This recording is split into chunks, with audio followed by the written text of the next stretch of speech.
I love the early NBA season because we get to kind of see what teams look like going into the season for like the first 10 games or so. And then once we get to the 20 game mark, we kind of get a feel for how a team's going to perform in the season. And so far, the Philadelphia 76ers have been outperforming. Now, yes, it's only been 5 games. They lost a close one tonight to the Celtics by 1 point. Celtics basically led the entire game, and Philly made a fourth quarter comeback. But I kind of want to focus on one player in general, and that's Joel Embiid. Now, over the years, Joel Embiid has become a very controversial player among the NBA fan base, and it's pretty split. You either like the guy or you hate the guy. And I'm one of the people that's a Joel Embiid fan. He's one of my favorite players to watch. I'm very nuanced when it comes to talking about Joel Embiid. I could acknowledge his faults as a player, but overall, I feel like he gets a lot of unwarranted hate, and especially this season. The discourse around him is still pretty negative, I'd say, despite him, showing the ability that he wants to play the game of basketball and he's willing to do whatever it takes. So yeah, I kind of just want to talk about Joel Embiid so far this season and what we could see coming from him once, he gets into the groove of things. But before I get into that, I ask that y'all go down and subscribe. I'd really appreciate it. I love the channel growth I've been seeing lately. And yeah, let's just get into the video. So far throughout 3 games that he's played, I believe he's missing all back-to-backs for this season, so he's only going to be limited to around like 60-ish games if he's healthy. But he's averaged 16 points per game on 46% shooting, 38% from 3 on 5 attempts, mind you. It's a career high for him, and he's giving you around 5 rebounds and 4 assists. So pretty decent production through 20 minutes per game. He's starting to get a little bit more minutes. He got 25 tonight, and in the Wizards game, he also got 25. So I think they're slowly starting to ramp him up off that minutes restriction.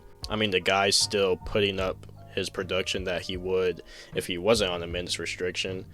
In his MVP year, he almost averaged a point a minute or over a point a minute. So if you put that into comparison for this season, throughout 20-ish minutes he's getting, he's putting up around that same production. So I think he's still the same guy if you gave him, usual 36 minutes or whatever. So one of the main things I noticed from Joel Embiid this season is his aggressiveness from the three-point line.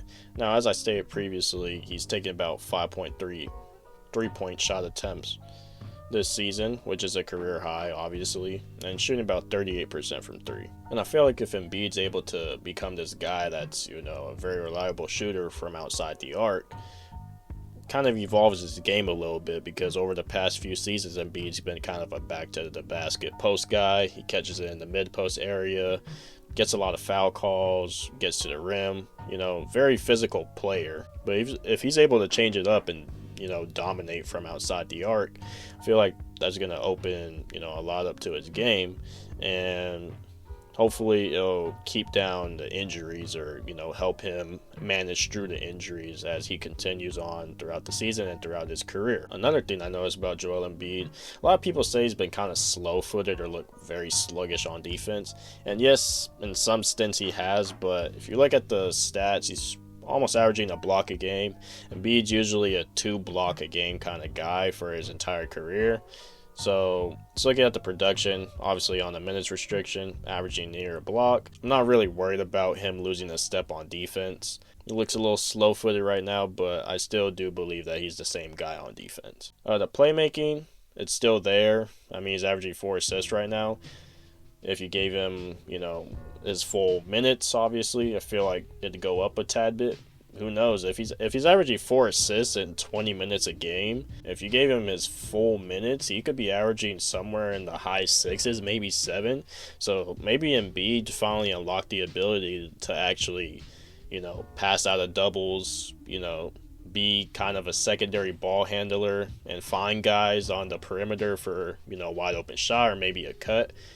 Maybe he's finally unlocked that playmaking ability in his game. Who knows? But we'll see. But yeah, that's kind of some of the things I noticed so far seeing Embiid play throughout the season. He's become, or he looks to seem to be a very reliable three-point shooter, or he's very aggressive from the three-point line. He looks a little sluggish on defense, but overall, he hasn't really seemed too phased, despite all the injuries that he's faced, and he's a pretty decent playmaker throughout his minutes restrictions that we've seen. So for the rest of the season, I see his production going near to where he used to be at. I feel like we're not going to get the MVP Joel Embiid anymore. I feel like those days are done. He's just been too banged up, and he's in his 30s, I believe, right now, and he's just gonna keep on getting older and keep on getting older. So I feel like the MVP Joel Embiid's done. But I still do think he's an all-star caliber player, and I still think he's capable of putting up around like 25, 8, and 5. I feel like that's a pretty decent stat line to expect from Embiid this season. He has a pretty good supporting cast. I don't know when Paul George is coming back, but I feel like he could find a spot within all this good stuff going on for Philly right now. Obviously, Tyrese Maxey, lead scorer.